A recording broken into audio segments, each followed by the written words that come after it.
All right, guys, we are in the home stretch. Today we're going to talk about annotated bibliographies, and this is one of your second to last of your major assignments that you're responsible for.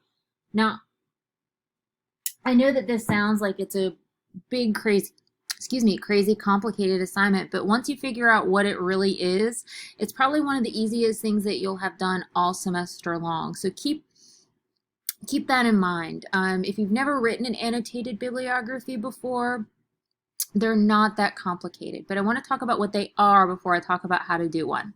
So an annotated bibliography is when you combine the bibliographic reference with an annotation. So it's your source citation with an annotation of a couple of sentences that explains or evaluates the source. I know that it says right here that it could be multiple paragraphs. Please no, these are going to be 6 sentences in some cases. So it's useful outside of the actual assignment itself because it helps you organize your research and references and ideas before writing the paper. So essentially you're finding all of your sources ahead of time so you don't procrastinate and freak out, at the 11th hour because you haven't done your research. So it helps you kind of organize those ideas before putting them down on paper. So an annotation is useful for any type of text. You can do most of what you're going to do journal articles, the things that you find on the library databases, or magazine articles if you're looking at something that's popular. Book chapters can be annotated, books can be annotated. But essentially the annotation is a summary and or an analysis of the text. They serve the following functions. They summarize the source, they evaluate the source, and there's some sort of reflection. So essentially I've broken this down into 3 parts. Every annotation has 3 distinct parts. And I've color-coded them here because I have a color-coded handout on Canvas, or a color-coded sample on Canvas. And the first thing that you're going to notice, the first thing that you're going to see is the citation information. In this case, it's APA, citation format, because this is our APA unit. And following, right underneath the APA citation information, there is a summary of the source, and directly underneath the summary there is an evaluation of the source. So let's look at these individual parts separately. So when you're summarizing the source, you want to look at what the source is about.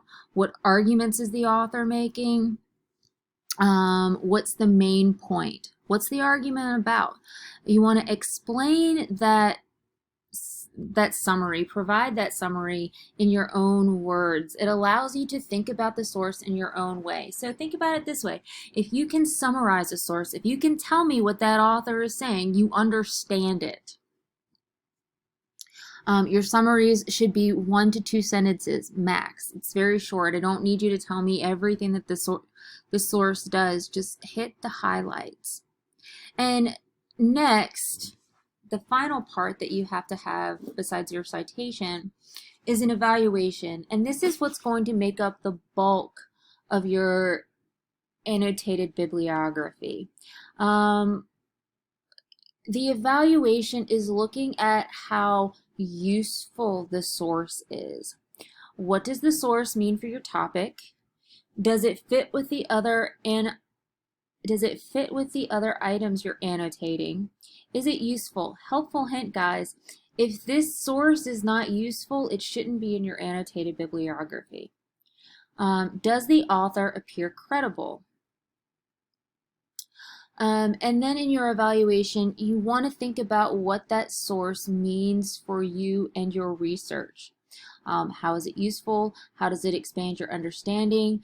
And how can you use this source in your project? And if you look at the the lecture on using your sources, I said that there are 3 ways that you can use a source in your paper. How does this source fit with one of those 3 ways? Okay. And then a good way to think about the evaluative part of your annotated bibliography is to tell me the crap. Get your crap together. And CRAP is an acronym that means currency, relevancy, authority, accuracy, and purpose in publication. You want to mention each of these elements in your evaluative part of your annotated bibliography. Now, what is currency? I don't mean money. I wish that I did. Currency looks at when the source was published. How up to date is this source? If it's, 20 years old, how relevant is it going to be? However, if something's 20 years old, it could easily provide background information. But you want to mention when the source was published because we want to use sources that are as up to date as possible.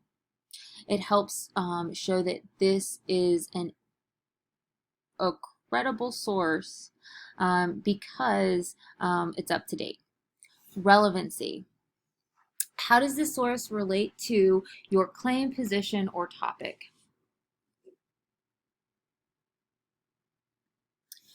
Accuracy. Does this article seem accurate? And when you're looking at things that come from peer-reviewed scholarly journals, the question of accuracy is not really up for debate. It's going to be pretty accurate because it goes through that peer review process. However, when looking at non-scholarly works like popular magazine articles, which I suggest you do because if it's in a popular magazine, it means that it's relevant to us today. But when looking at non-scholarly works, look at the accuracy of the information. Does it kind of coincide with other sources that you see, or does it kind of make some off-the-wall claim that calls into question its credibility? And then finally, the purpose and the publication. Sometimes you see the P standing for purpose, sometimes you see it as publication, but I like to think of it as both because both are important. Look at the purpose of the source. Is it a discussion of research findings? Is it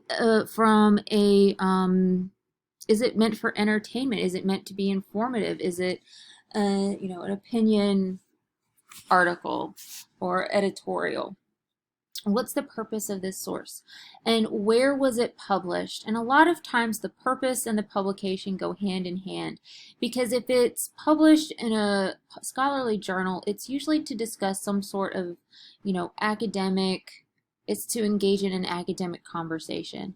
But if it's published in a popular magazine, I forgot one. I'll have to come back. If it's published in a popular magazine, like Time Magazine, the New York Times, the Washington Post, there's nothing wrong with those sources, but you want to take into consideration that those aren't peer-reviewed. And if you look at where something is published in the journal or magazine, it also helps you to kind of illuminate biases. If something is written in the New York Times, chances are it usually takes a pretty liberal view of whatever the topic might be. And there's nothing wrong with having biases. All writing has bias. It's impossible for us to write objectively about these controversial issues because we should have positions and views on them. However, we have to account for those and be aware of those when we're using them in our own writing. Okay. I forgot to mention the other A, the most important of the A's, is the authority. Who's the author? What are the author's credentials and affiliations, and how does that make them reliable?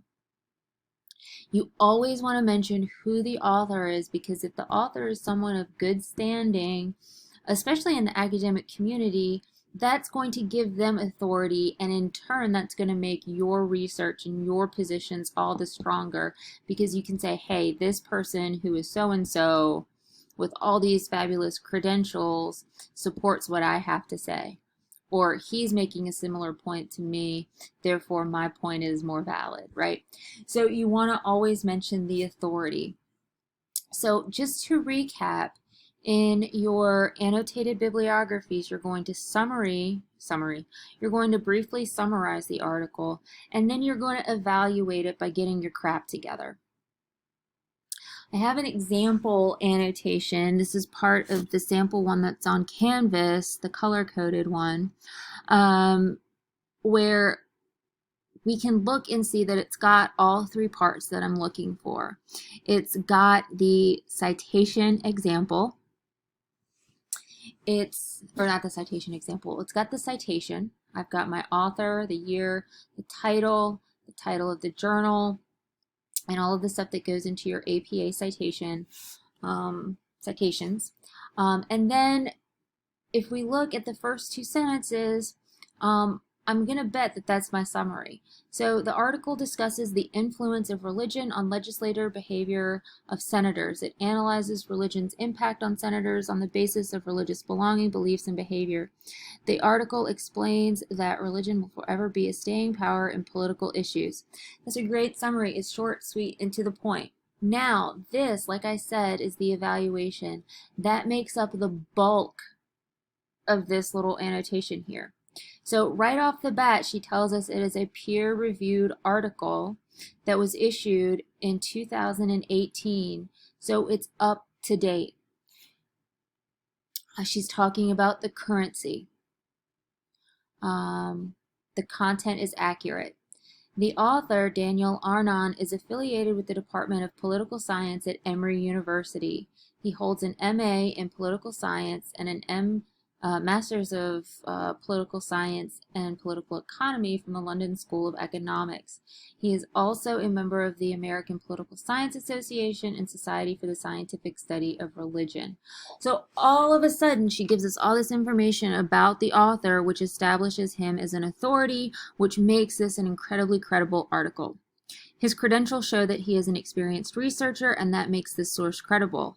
This article is relevant because it provides political insight to religious influence. It is linked to my other sources that relays the effect of religion in society. I plan to use this argument to evince the power of religion in society. So she talks about the currency,